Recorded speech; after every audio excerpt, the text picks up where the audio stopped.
வணக்கங்க. இப்போ வந்து நாங்கள் மொட்டை மாடிக்கு வந்துருக்குறேங்க. மிளகா சாம்பார் பொடி வந்து அரைக்க போகிறோம். அதுக்கு வந்து முதல்ல காய வைக்கணுங்க, மிளகா தனியாலாம். அதுக்காக தாங்க மொட்டை மாடிக்கு வந்திருக்கிறேன். இப்போ வந்து அதுக்கு என்னென்ன தேவையான பொருள்லாம் நம்ம பார்க்கலாம் வாங்க.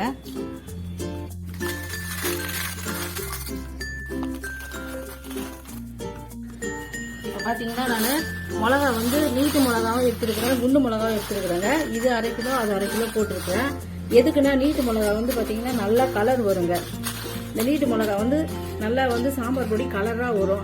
ஆனால் காரம் வந்து இது கொஞ்சம் சுருன்னு இருக்குங்க. அதனால வந்து இதே மொத்தமும் போட்டாலும் நமக்கு வந்து காரம் அதிகமாக தெரியும். அதனால இது 1/2 கிலோ எடுத்துருக்கிறேன். இது வந்து குண்டு மிளகாங்க. இது வந்து நல்ல மீடியமான காரம் தாங்க இருக்கும். தூள் வந்து நிறைய ஆகுங்க. இப்போ வந்து குண்டு மிளகால தான் வந்து தூள் நிறைய ஆகும். அதனால வந்து இது 1/2 கிலோ அது 1/2 கிலோ மிளகா எடுத்துருக்குறாங்க. 1 கிலோ 2 சேர்த்து. இப்போ வந்து தனியா போடுறேங்க. தனியா வந்து இது 1.25 கிலோங்க. நம்ம வந்து இப்போ 1 கிலோ மிளகா எடுத்துக்கிறோங்க. நீட்டு மிளகா 1/2 கிலோ, குண்டு மிளகா 1/2 கிலோ, 1 கிலோ மிளகா எடுத்துக்கிறோம். அந்த 1 கிலோ மிளகாவுக்கு வந்து நான் 1.25 கிலோ தனியா போடுறேங்க. இப்போ வந்து எங்களுக்கு காரம் வந்து ரொம்ப அதிகம் வானாகிறதால நான் 1.25 கிலோ போட்டுக்கிறேங்க. உங்களுக்கு வந்து காரம் வேணும் அப்படின்றவங்க இது 1 கிலோ அது 1 கிலோ, மிளகா 1 கிலோ தனியா 1 கிலோ போட்டா அதுவும் சரியா இருக்கும். ஆனா கொஞ்சம் காரம் சூடுன்னு இருக்குங்க. எங்களுக்கு வந்து 1.25 கிலோ நான் தனியா காய வச்சிருக்கிறேன். வந்து அங்க 1 கிலோ மிளகா 1.25 கிலோ தனியா போட்டுருக்காங்க. அது மசாலா தேவையான மசாலா பொருள்லாம் காய வைக்கிறாங்க. இது வந்து 1/2 கிலோ பருப்பு போடுறேங்க நான். இது வந்து 1/2 கிலோ பருப்பு வந்து எப்படின்னா சாம்பார் வந்து நல்லா திக்கா வருங்க. பருப்பு போட்டாதான் நமக்கு வந்து சாம்பார் வந்து நல்லா திக்னஸ் கொடுக்கும். அதுக்காக 1/2 கிலோ பருப்பு போட்டுக்கிறேங்க. இது வந்து புழுங்கல் அரிசி தாங்க. சாதாரணமா சாப்பாட்டுக்கு வெடிக்கிறோமா அந்த புழுங்கல் அரிசி. இது ஒரு 1/4 கிலோ போடுறாங்க. இப்போ வந்து இது பருப்பு அரிசி வந்து நல்லா திக்னஸ்க்காக தாங்க இதை போட்டுருக்கேன். இது வந்து கடலை பருப்புங்க. இது வந்து 50 கிராம் கடலை பருப்பு. இது நல்லா வந்து டேஸ்ட் கொடுக்குங்க. அதுக்காக இது போட்டுருக்கேன். இது பாருங்க வெந்தயம். இது வந்து குளிர்ச்சிங்க. வெந்தயம் போட்டா நல்லா குளிர்ச்சி. அதனால வெந்தயம் கொஞ்சம் இதில் சேர்த்துக்கலாங்க. இப்போ வந்து 100 கிராம் சீரகம் போட போறேங்க.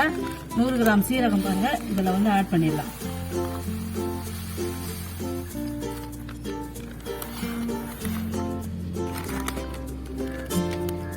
நூறு கிராம் மிளகுங்க. 100 கிராம் மிளகு அதிலே போட்டுடுறேன்.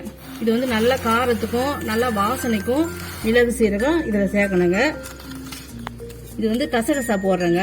கசகசா வந்து ஒரு 25 கிராம் போடுறேங்க. குளிர்ச்சிங்க, உடம்புக்கு வந்து நல்ல குளிர்ச்சி இது. அதனால இந்த கசகசா கூட நம்ம சேர்த்துக்கணுங்க. இது வந்து கடுகுங்க. தாளிக்கிற கடுகு தாங்க போட போறேன். இது பாருங்க, இந்த இவ்வளவு கடுகு போட போறேங்க.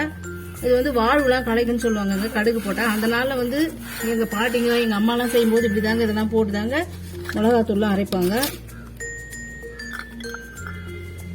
இது சுக்குங்க. நான் வந்து ஒரு 25 கிராம் சுக்கு இதுல எடுத்து இருக்கிறேங்க. இப்ப சாதாரணமா பாத்தீங்கன்னா ஜீரணம் ஆகலனா கூட நம்ம இந்த சுக்கு சாப்பிட்டாக்கா ஒரு சுடுதண்ணியில போட்டு தூள் பண்ணி சாப்பிட்டோன்னு வச்சுக்கோங்க, நல்ல ஜீரண சக்தி ஆகுங்க. அதனால வந்து இந்த சாம்பார் பொடியில நம்ம சுக்கும் கொஞ்சம் நெசுக்கி போட்டுக்கலாங்க. மிஷின்ல கொடுத்தோம்னா அது வந்து ஃபுல்லா அப்படியே மெசியாதுங்க. நம்ம வந்து இது என்ன பண்ணணும், சும்மா 1-2 இப்படி தட்டி போட்டுக்கலாம். இது பாருங்க, இது மாதிரி 1-2 தட்டிக்கோங்க. ரொம்ப ஒரு தூளாலாம் நெசுக்கணும் இல்லைங்க. ஏன்னா முழுசா போடக்கூடாது. இந்த மாதிரி 1-2 தட்டி இந்த மாதிரி தூள் பண்ணி போட்டுக்கோங்க. காஞ்சிட்டோம் நல்லா. இது வந்து 100 கிராம் மஞ்சளுங்க, கொம்பு மஞ்சளுங்க இது. இப்போ இந்த மஞ்சள் போட்டீங்கன்னாக்கா நல்லா வந்து கலரா இருக்குங்க.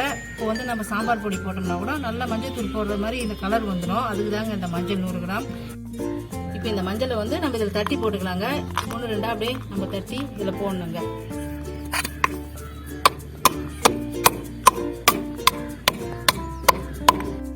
இதை பாருங்க, இந்த அளவு தாங்க தட்டிட்டேன்.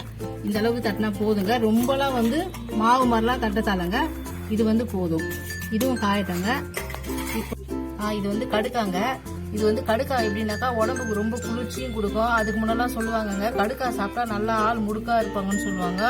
நிறைய வந்து இது வைத்தியத்துக்குலாம் ரொம்ப நல்லதுங்க. அதனால இந்த 4 கடுக்காவும் நம்ம வந்து இதில் போட்டு தட்டி போட்டுக்கலாங்க.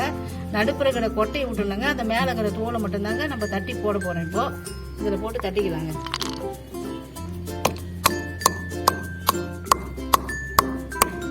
இது பாருங்க, இந்த மாதிரி நெசுக்கினீங்கன்னாக்கா உங்களுக்கு வந்து தெரியுங்க. இது வந்து கொட்டைங்க. இது உள்ள இருக்கிற கொட்டை. இந்த மேல இருக்கிற தோல் மட்டும்தாங்க நம்ம அரைக்கிறதுக்கு போடணும். இந்த கொட்டைலாம் எடுத்து கீழே போட்டுருந்தாங்க. இப்போ நம்ம இந்த இது மட்டும் தோலை மட்டும் போட்டுருந்தாங்க. இது இது வந்து 50 கிராம் பெருங்காயங்க, கட்டி பெருங்காயங்க. எப்பவுமே வந்து பெருங்காயம் வந்து அது கூட போடாதீங்க, ஏன்னா இது பாருங்க கொல கொலன்னு இருக்குது பாருங்க.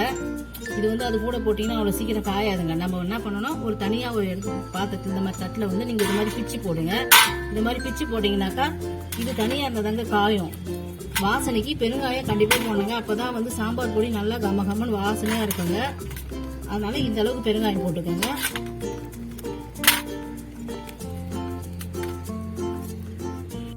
இது வந்து கறிவேப்பிலைங்க, நல்லா வாசனைக்கு. இது வந்து காயணுங்க. நான் அலசியே வச்சுட்டேன், அலசி தண்ணிலாம் இல்லைங்க, இப்போ ஈரம் இல்லை, ஆனால் இருந்தாலும் நம்புத்து போன மாதிரி இருக்குதுங்க. அதனால இது வந்து இது மேலே காய போட்டுருங்க. உருவி காய வச்சா எல்லாம் பறந்து போயிடும். அதனால நீங்க இந்த மாதிரி காம்போடவே காய வைங்க. காஞ்சதுக்கு அப்புறம் நம்ம உருவி அதில் போட்டுக்கலாம்.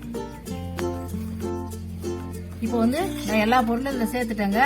இப்போ இதெல்லாம் வந்து காய வைக்கணுங்க. நம்ம எடுத்து போய் இதை காய வைக்கலாங்க. இப்போ வந்து எல்லா பொருளும் காய வச்சாச்சுங்க. மிளகா, தனியா, அதுக்கான பொருள், மசாலா பொருள், பெருங்காயம், கருவேப்பிலை எல்லாம் காய வச்சுட்டாங்க. இது வந்து ஒரு நாள் ஃபுல்லாக காஞ்சா போதுமானதுங்க. இப்போ வந்து வெயில் காயுது, இது போதும். இந்த மாதிரி மழை நாளாக இருந்தால் தான் கொஞ்சம் சீக்கிரம் காயாதுங்க. இப்போ இந்த நாளில் ஒரு நாள் கரெக்டாக இருக்குங்க. நீங்கள் சாயங்காலம் எடுத்துடலாம். நல்லா வந்து மிளகாலாம் நல்லா காஞ்சிச்சிங்க. மிளகா, தனியா எல்லாம் அந்த பருப்பு இல்லாமல் எல்லாம் நல்லா காஞ்சிச்சு. நான் ஒரு நாள் தாங்க காய வச்சேன். இது பாருங்க, வெயில் நல்லா காயுது பாருங்க, முளைஞ்சி பாருங்க. மிளகாலாம் அது பாருங்க, அப்படி உடைச்சாலே உடையுது பாருங்க. இந்த மாதிரி தாங்க இருக்கணும். அப்போ தான் வந்து உங்களுக்கு தூள் வந்து நல்லா வந்து ரொம்ப நாள் ஆனாலும் கெடாமல் இருக்குங்க. தூள் நல்லா நைஸாக வரும். இது வந்து எப்படியா இருந்தாலும் ஒரு 5 பேர் இருக்காங்கன்னா 4 மாதத்துக்கு வருங்க இந்த மிளகா தூள் நீங்கள் அரைச்சிங்கன்னா. அந்த மாதிரி நீங்கள் உங்கள் வீட்டில் எத்தனை பேர் இருக்கிறீங்களோ அதுக்கேற்ற மாதிரி அரைச்சிக்கோங்க. ஒரு 4-5 மாதத்துக்கு வாசனை அப்படியே இருக்குங்க, நல்லா இருக்கும், வாசனையாகவும் இருக்கும். அதனால் நீங்கள் இந்த மாதிரி பண்ணி அரைச்சி பாருங்கள். இது நீங்கள் வத்த குழம்புக்கும் வச்சுக்கலாம், சாம்பாருக்கும் போட்டுக்கலாம், காரக்குழம்பு எல்லாத்துக்குமே பண்ணிக்கலாங்க. எல்லாத்துக்கும் டேஸ்ட்டாக இருக்கும். இப்போ இது வந்து நீங்கள் மிஷினில் கொடுத்து நல்லா நைஸாக அரைச்சிக்கோங்க. நல்லா நைஸாக வந்துடும். பாருங்க, மிஷின் கொடுத்து அரைச்சின்னு வந்துட்டேங்க. சாம்பார் பொடி வந்து எவ்வளோ கலராக இருக்குது பாருங்க, நல்லா வாசனை கம கம்மன்னு இருக்குதுங்க. நம்ம வந்து இதில் நிறைய பொருள்லாம் நம்ம போட்டுக்கிறதால இது ரொம்ப உடம்புக்கு வந்து நல்லதுங்க. இது பாருங்க எவ்வளோ நைஸாக இருக்குது பாருங்க. இது நல்லா நைஸாகவும் இருக்குது, நல்லா வாசனையாகவும் இருக்குதுங்க. இது வந்து நம்ம கடையிலலாம் வாங்கினா இவ்வளோ வந்து வாசனை இருக்காது. நீங்கள் வந்து வீட்டில் இந்த மாதிரி பண்ணி நீங்களும் அரைச்சி பாருங்க. நல்லா வாசனையாக இருக்கும், டேஸ்ட்டாக இருக்கும். சாம்பார்லாம் வச்சிங்கன்னா சூப்பராக இருக்குங்க.